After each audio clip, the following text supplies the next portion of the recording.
ప్రభునందు మాకు అత్యంత ప్రియులైన దేవుని ప్రజలందరికీ ఉదయకాల సమయంలో యేసుక్రీస్తు వారి అత్యున్నతమైన పూజనీయమైన ఘనమైన నామం పేరిట శుభాలు ప్రకటిస్తున్నాను. మీరంతా క్షేమంగా ఉన్నారు కదా? ప్రతిరోజు దేవుని వాక్యం ద్వారా మీరు బలపరచబడాలని, వాక్యము ద్వారా హెచ్చరింపబడాలని, సరిచేయబడాలని, దేవుని దగ్గరగా రావాలని మనస్ఫూర్తిగా మేము కోరుకుంటున్నాం. యాకోబు అనే దైవజనుడు అంటాడు, మీరు వినుటకు వేగిరపడాలి అన్నాడు. చాలాసార్లు మనం మాట్లాడడానికి వేగిరపడతాం, కానీ వినడానికి మాత్రం వేగిరపడడం లేదు.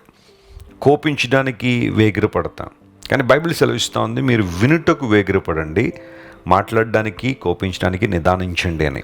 ఇది ఒక గొప్ప జీవన సూత్రం. చాలామంది బైబిల్ని మత పుస్తకం అనుకుని పక్కన పడేస్తుంటారు, కానీ బైబిల్లో అసలైన జీవన సూత్రాలు రాయబడ్డాయి. ఒక మనిషి అద్భుతమైన జీవన విధానాన్ని కొనసాగించాలంటే ఏం చేయాలో బైబిల్లో చాలా స్పష్టంగా రాయబడ్డాయి. దేవుని వాక్యాన్ని అనుదినం క్రమం తప్పకుండా మనం చదివినప్పుడు వాక్యం ద్వారా ప్రయోజనాన్ని పొందుతాం, ఆశీర్వాదాన్ని పొందుతాం. ఈరోజు వాగ్దాన సందేశంగా మీ దగ్గర బైబిల్ ఉంటే తెరవండి. కీర్తన గ్రంథం 29వ కీర్తన 11వ వచనాన్ని చదువుకుందాం. Sam 29 and verse 11. యెహోవా తన ప్రజలకు బలము అనుగ్రహించును, యెహోవా తన ప్రజలకు సమాధానము కలుగజేసి వారిని ఆశీర్వదించును. దేవుడు మనకిచ్చే ఆశీర్వాదాలేంటి? ఆయన దగ్గరికి రావడం ద్వారా మనకు కలిగే ప్రయోజనాలు ఏంటి? ప్రపంచంలో చాలామంది ఈరోజు ఈ ప్రశ్న అడుగుతున్నారు. యేసు ప్రభుని నమ్ముకుంటాం, ఆయన్ను అంగీకరిస్తాం, మాకు కలిగే ప్రయోజనం ఏంటని. యేసు ప్రభుని అంగీకరిస్తే ఒక కారు కొనుక్కుంటామండి? యేసు ప్రభుని అంగీకరిస్తే మా కోర్టు సమస్య ఏమన్నా పోతుందా? యేసు ప్రభుని అంగీకరిస్తే మా బిడ్డలకి వివాహాలు అవుతాయా? పిల్లలు పుడతారా? ఉద్యోగం వస్తుందా? ప్రమోషన్ వస్తుందా అని చాలామంది అడుగుతూ ఉంటారు. ఖచ్చితంగా దేవుడు మేలు చేసే దేవుడే. నీ జీవితంలో అద్భుతాలు చేయడానికి ఆయన ఎప్పుడు సామర్థ్యం కలిగిన వాడే. అవి జరగవు అని నేను అంటలేదు, కానీ వాటి కొరకు మాత్రమే నువ్వు దేవుని దగ్గరికి రావద్దు.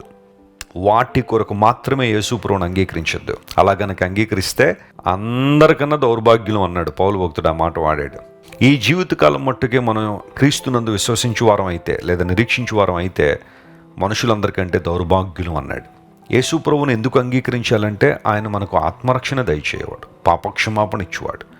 ఈ భూమి మీద మనిషి యొక్క పాపములు క్షమించడానికి ఆయనకు మాత్రమే అధికారం ఉంది. నీ పాపాలు క్షమించబడాలంటే, మనశ్శాంతి కావాలి అంటే, నిత్యరాజ్యం కావాలి అంటే, పరలోక రాజ్యం చేరుకోవాలంటే, ఈ జీవించే జీవితకాలం అంతా కూడా దేవునికి మహిమార్థమైన బ్రతకాలంటే క్రీస్తు ప్రభువుని అంగీకరించాలి. ఆ తదుపరి మనకున్న ప్రతి అవసరాన్ని దేవుడు తీరుస్తుంటాడు. 29వ కీర్తనలో మనం చదువుకున్న వాక్య భాగంలో దేవుడు మనకి ఇచ్చే 2 ప్రాముఖ్యమైన ఆశీర్వాదాలు. ఒకటి, ఆయన మనకు బలాన్ని ఇస్తారు. రెండవది, ఆయన మనకు సమాధానం ఇస్తారు. సమాధానము కలుగజేసి ఆశీర్వదిస్తారని బైబిల్లో ఉంది. అంటే నిజమైన ఆశీర్వాదం ఏంటి అంటే దేవుని నుండి సమాధానం పొందుకోవడమే. దానికి ముందు దేవుడు మనకు బలాన్ని ఇస్తారని. ఏంటి ఈ బలం? ఎందుకోసం ఈ బలం? ఈ బలాన్ని ఎలా మనం ఉపయోగించాలి అంటే, ఇది కేవలం శారీరక సంబంధమైన బలం అయితే కాదు. శారీరక సంబంధమైన బలం రకరకాలుగా మనిషి సంపాదించుకోవచ్చేమో, కానీ ఆత్మబలాన్ని దేవుడు మనకిస్తాడు. యేసు ప్రభు వారి లోకంలో ఉన్న కాలంలో ఆయన ఆత్మబలాన్ని కలిగి ఉన్నారు, ఆత్మశక్తిని కలిగి ఉన్నారని బైబిల్లో రాయబడింది. Inner strength, inner power.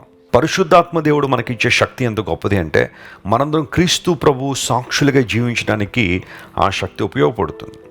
మనుషులు చాలామంది తమకున్న భౌతిక బలాన్ని బట్టి గర్విస్తూ ఉంటారు, అతిశయిస్తూ ఉంటారు, అహంభావాన్ని కలిగి ఉంటారు.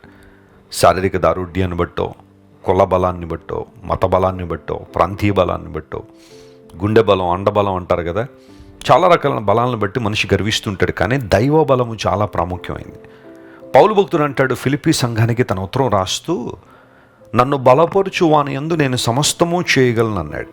నేను సమస్తము చేయగలను అనే మాట ఒక్కటే గనక పౌలు వాడుంటే, ఆ ముందున్న మాట కాకుండా, ఖచ్చితంగా పౌలులో ఉన్నది అహంభావమే, అహంకారమే. కానీ క్రీస్తునందు నేను సమస్తం చేయగలను అన్నాడు. చూసారా? అది దేవుని మీద ఆధారపడే అనుభవాన్ని చూపిస్తుంది. చాలామంది నా వల్ల సమస్తం అయిపోద్దండి, నేను సమస్తం చేసేయగలనండి, నాకున్న అధికారం అలాంటిది, నాకున్న బలం అలాంటిదని అనుకుంటారు. కానీ దేవుని మీద ఆధారపడినప్పుడు, ఆయన బలాన్ని కోరుకున్నప్పుడు అసాధారణ కార్యాలు మనం జరిగించగలుగుతాం. దేవుడు గొప్ప శక్తిని మనకి ఇస్తాడు. బైబిల్ గ్రంథంలో సంసోను దేవుని మీద ఆనుకున్న ప్రతిసారి విశిష్టమైన బలాన్ని ప్రదర్శించాడు. దేవుని గొప్పతనాన్ని నిరూపణ చేయగలిగాడు ప్రభువును ఆనుకున్న ప్రతిసారి. బైబిల్ మీరు ఎవరినైనా తీసుకోండి, దావీదుని మీరు తీసుకోండి. దేవుని మీద ఆధారపడినప్పుడు దావీదు తన స్తోమతకు స్థాయికి మించిన శత్రువును కూడా జయించగలిగాడు. ఈరోజు నీ జీవితంలో నిరాశ, నిస్పృహ, ఒంటరితనం, వేదన, బంధకాలు, రకరకాల ఎడిక్షన్స్ అన్నీ కూడా గొలియాతు వలె నీ ముందు నిలబడ్డాయా? నువ్వు నన్ను జయించలేవు అని సవాలు చేస్తున్నాయా? దావీదు వలె దేవుని మీద ఆనుకో. ఆయన ఇచ్చే బలాన్ని స్వీకరించు. ఆత్మబలం ద్వారా ఖచ్చితంగా నువ్వు శత్రువుని జయించవచ్చు.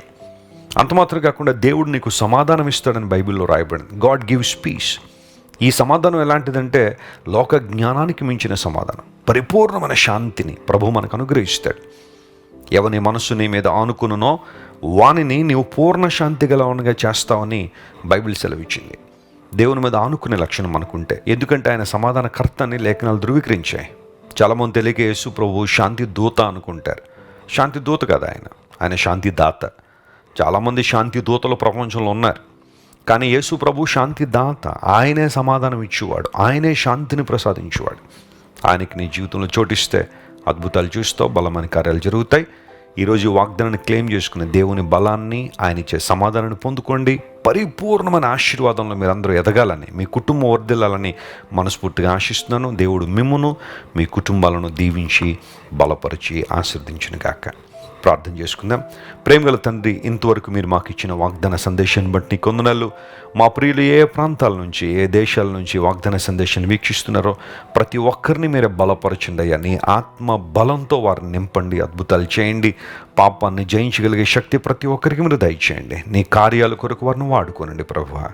ఘనత మహిమ నీకే చెల్లిస్తూ అనారోగ్యంతో వారిని స్వస్థపరచమని వేడుకుంటూ యేసుక్రీస్తు వారి దివ్య సముఖంలో ఈ మా మనవులు సమర్పించి వేడుకొనిచున్నాం తండ్రి. Amen, amen. God bless you dear friends. Have a wonderful day. Christ worship centre ఓ బలమైన సంఘ ఉద్యమం. కొన్ని సంవత్సరాల క్రితం కేవలం ఇద్దరితో ప్రారంభించబడిన పరిచర్య నేడు ప్రపంచవ్యాప్తంగా లక్షలాది మందిని ప్రభావితం చేయుచున్నది.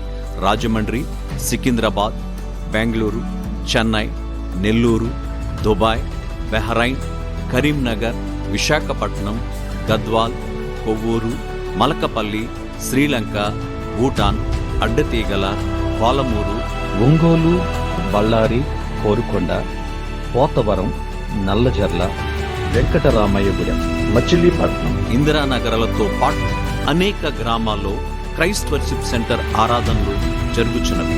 వాక్య సంబంధమైన ఉద్యమంలో, పరిశుద్ధాత్మ సంరక్షణలో కొనసాగాలనుకునే ప్రతి ఒక్కరికి మా ప్రేమపూర్వక ఆహ్వానాన్ని అందిస్తున్నాము. రండి, ఆత్మతో సత్యముతో ప్రభువైన యేసుక్రీస్తును ఆరాధిద్దాం. మీరు ఇంతవరకు విన్న దైవ సందేశం మరియు దేవుని సేవకులు చేసిన ప్రార్థన మీకు ఆశీర్వాదకరముగా ఉన్నదని విశ్వసించుచున్నాము. ఈ సందేశాన్ని మీ స్నేహితులకు, బంధువులకు షేర్ చేయండి.